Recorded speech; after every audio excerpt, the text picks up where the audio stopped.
If you're a business owner stressed by the fact that an employee of yours is quitting the company, then this video is for you. A client of mine told me today that he's pretty upset that he has this employee that is just giving his notice and he's going to quit the company, and his wife, as a business owner, he is going to have his 4th child, and he's a little bit stressed, and now he's got all this mess and responsibility on his head of replacing him. Now, as we've talked more, at a point he suddenly tells me, actually it may be good because this employee has given me so much headache. He was the only person in my company that I've had problems with providing me proper updates, on being on time with certain things, on reporting the right metrics. So you know what? Maybe it's actually good. Now, as we were talking more, I recommended him to also see if he can replace this person and the activities that this person was doing with somebody else from his existing team without having to hire somebody else for it. Because the first instinct that he had was to start doing himself what this employee was doing. I knew that he was going to become overwhelmed, especially then in a few weeks he's going to have a newborn. So what I recommended was to find someone in his existing team that could take over what he's doing. A blessing in disguise, in a way, showed up.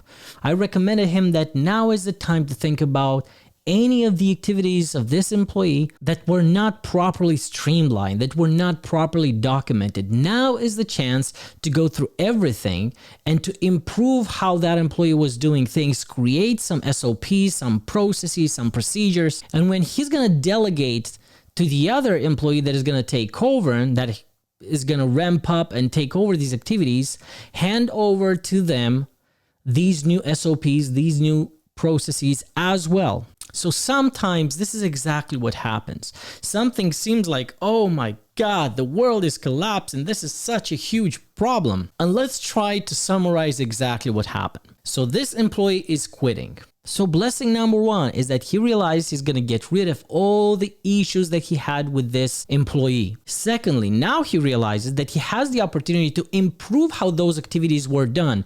Write new procedures. Yes, it's going to take a little bit of extra time, but in a few hours, it's all going to be done, which is going to streamline and save a lot of time, the company, a lot of time and money.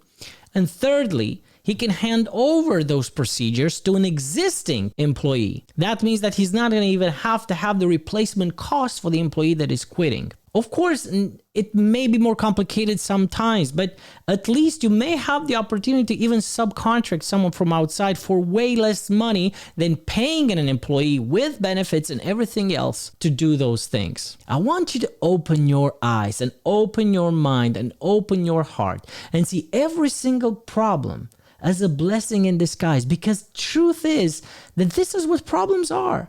Problems are nothing but lessons that we're supposed to learn. Lessons that can tell us that we're going in the wrong direction, that it's not our passion maybe it's not the most suitable goal for us, what our soul desires. Or secondly, it may be that we need to learn a lesson about seeing beauty where other people or most people are not seeing beauty. If something keeps on happening, if problems keep appearing in our life, it means that there's something to learn from there. It's never a reason for us to stay depressed and see life dark and to feel like a victim. It always, absolutely always is an opportunity for us to make a significant positive change in our life. Please take this example, take this to your heart, and try to think proactively in your business. Is there anything else that I could do that can remove me some of the headache that I have in a relationship with certain employees? Are there certain activities that my employees are doing that are not efficient and I should proactively create some procedures and some processes? Are there any activities that I can move from certain employee to other people to make more efficient use of the workforce in my company? And maybe I'm not going to even need so many employees. I hope this has been helpful for you. And if it was helpful for you, subscribe to my channel so you can be notified when we're putting out any other new content. Bye-bye.